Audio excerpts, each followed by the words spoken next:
Are you for real? Are you for real? This is the Are You For Real channel, YouTube people and subscribers, and those that just are browsing the YouTube, surfing the YouTube channel today. Um, just got a quick video I want to come in and do. This is the Are You For Real channel, and basically it's because the stuff that's happening out here day to day to people's rights getting violated, and just more stuff is just appallable, unbelievable. If you don't have proof of stuff, then people look at you like you're crazy.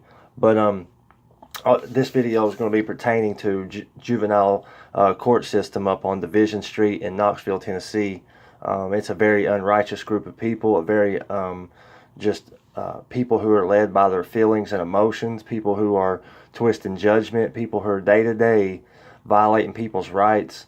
They're very anti-common sense. They're very anti-man, anti-family. They like to break up homes and then lead people to believe that that's their goal, is to try to put back together homes, which in their works and their actions, what they do, especially pertaining toward my cases, proves that they're liars, that they do have no intentions of, of building houses back. They actually, in contrary, do everything in their power to keep them apart. And this video right here is pertaining to the things that happened on August 21st, 2017, when I was shot at, attempted murder. As you can see, right here in the middle of the screen, this young man had got a gun in his hand, very, very recklessly, very how he got a gun in his hand, being a minor young child, or not child, but young man, a juvenile,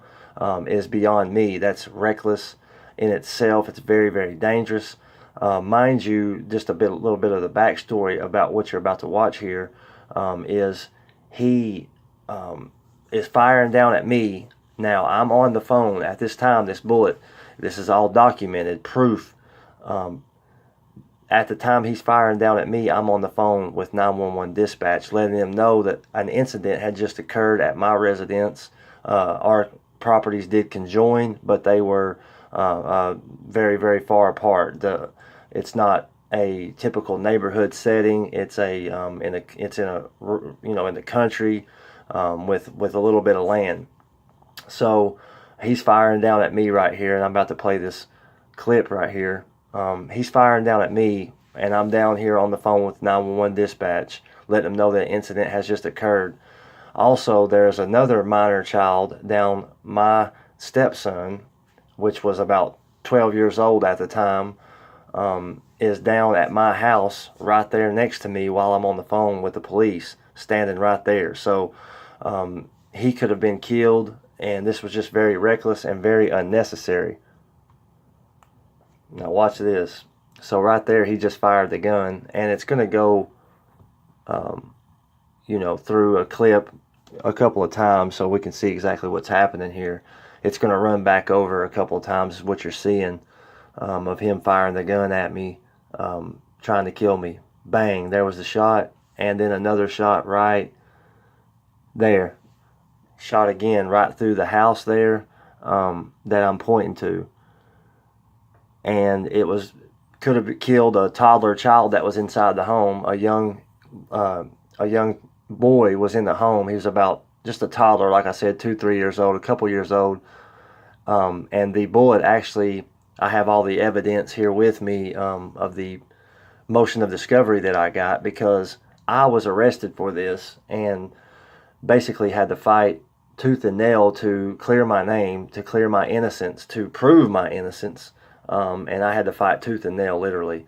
Now, this video right here is to be pertained to juvenile judge Tim Irwin, DCS, Leanne Brabson, guardian ad litem Sherry Mahar, and these people here are completely deranged, if not mental, to make the decisions that they have made. Now, as I said, all the children that were around here, when this dangerous situation right here happened, there was children all around. Children at my house where he fired the gun down to, children in this home where he just fired that gun into there.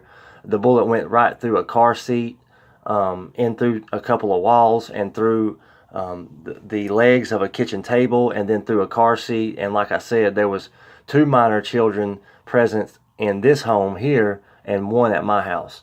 Now, I just like to point out that DCS and Tim Irwin, juvenile judge Tim Irwin, will strip a kid from their parents for mere accusations and mere basically accusations that cannot be proved. And they will go as far to take kids out of homes or make one parent, such as myself, leave the home. I had to leave my house for 2 months over a lie, over something that somebody's gotten mad and upset at you over, and they're calling in anonymously, and they will take your kids and make you fight tooth and nail to prove your innocence over a lie. But when something is being displayed right in front of their eyes, as this very reckless situation was, they just take and they sweep it up underneath the rug because it doesn't fit their aim. It doesn't go along with what they're aiming their wrath at, what they're aiming their unrighteous judgment at, and what they're aiming their evil at. Very evil people, very, very evil people who cannot even take what's being presented before them, put their emotions and their feelings to the side, and make an accurate call. As I said, this young man, who was very, very close to being 18, he was about 17 at this time, just turned 17, never has had to face any kind of consequence, never has had to answer to any of this, shooting the bullet down at my house and then recklessly turn around and misfiring the gun in through this home. Never has he had to pay any kind of recompense for the bullet hole damage in my house, or anything, any kind of consequence he has not had to face. And as I said, they were directing their wrath toward me, a man who turned out I was innocent. Turned out exactly what I said happened. Got the videos of where the Knox County Sheriff's Department questioned me on scene, and exactly what I said happened, but they still chose to arrest me. It's beyond me. It really is. So very easy to see here that he is shooting this gun at me here and tried to kill me. That's a very close aim, looking right down the sights of that barrel. And I just want to know why Tim Irwin chose to not take this young man and make him held him accountable for his actions this day. As I said, it is provable, okay? You don't have to just take my word for it. It's provable. I was on the phone, standing there on my back porch, talking to 911 dispatch at this exact time that he's aiming this gun at me. Now, Tim Irwin, with all this knowledge, and as I said, I digress there some, but Tim Irwin, juvenile judge Tim Irwin, with all this knowledge that these people lied on a police report, that they lied up underneath the oath, they falsified a police report, they basically did not tell the truth to the district attorney, and my lawyer had to basically question them. Thank God they wasn't all in the same room while the questioning took place, because their stories were so different that it was perjury, complete. Somebody was lying between them. And as I said, Tim Irwin, with all this knowledge, still chose to not only hold this young man accountable, but chose to take my stepson and place in the custody of these people here, where this young man just somehow recklessly got a hold of a gun that he obviously does not know how to use. He's not been showed how to use it, and he got a hold of this weapon, second weapon, as a matter of fact, brought into this circumstance here, into this situation. This is the second weapon, and he's gotten a hold of it. A minor that is obviously untrained, uneducated, and does not care about the consequences given what he just did. Fumbled around with the gun for over a minute and then takes a pot shot at me, obviously trying to kill me. That's premeditated murder, especially considering he was sitting there trying to get the gun working, fumbling around with it, and having troubles for over a minute. Now, I'm glad that he wasn't really good and trained, because I would have been dead. And the way it looks is that would have just got swept under the rug too.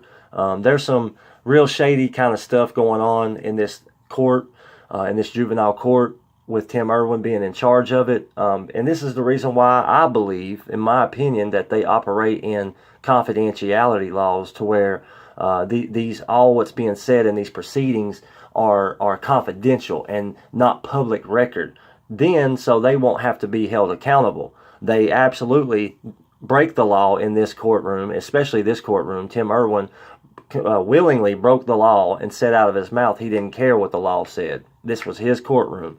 And that's the way that he operates, in confidentiality, in the dark, not being able to be accountable to anybody. Then when you try to open your mouth and basically get get somebody to stand up for what's right, they just think that just because you didn't get the ruling that you were looking for, that you're disgruntled, which is not the case in this. We were just basically begging. We had our hand going out for any kind of help from anywhere. And I'll be honest with you, nobody would touch us with a 10-foot pole. It was like we had the plague, and nobody would touch us. Nobody would dare, stand up for what was right, because they're not willing to be, put themselves in the shoes of somebody else. If it was them and this happened to them, they would want somebody to help them. But we're in very low supply of loving your neighbor as yourself these days.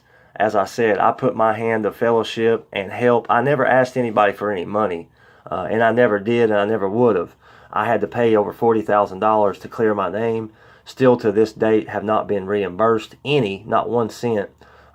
Nobody has tried to make it right, even though I was the one that called the police this day. I was the one that told the truth. The only one out of everybody here that told the truth. The only one who was willing to have everything recorded. That's why I started recording that day. And you can check out that video. It's in my uploads here. It's a very short video, and it shows exactly what happened today, that the police arrested me unrighteously, wrongfully arrested me. As I said, which snowballed into the effect of the legal process, the nightmare of the due process, and basically had to pay $40,000 altogether, collectively, with $6,000 to bond out when I was basically innocent. $6,000 to bond out of jail, and over $20,000 on lawyers, because you got to keep in mind, we had a lawyer for criminal court. Actually, I had a lawyer for criminal court. Then my wife and I together had a lawyer for this family court, which is lawless. It's almost useless to have a lawyer in that court to argue the exact law, because they're not going to uphold it. As I said, clearly out of his mouth said he didn't care what the law said. It was his courtroom. He was going to do it exactly how he wanted to. As I said, being led around by his feelings and his emotions, and his hatred toward the light, which is what I bear, being the commandments of God. And so that's just that on that. I'm just asking, are you for real? This young man here, 17 years old, can recklessly get a gun, premeditate in his mind over the course of a minute, trying to get this gun loaded. Then, as I'm standing down there, an innocent man, not hurting nobody, on my property, get shot at, the bullet go literally 2 feet from my head, go into my home. All this is provable, and Tim Irwin, juvenile judge, twists judgment and sides with these people and gives them custody of my young stepson at the time. Put him in this place where all these guns got produced. 2 guns got produced this day, and recklessly used, wrongfully used, without any kind of good reason to get a gun.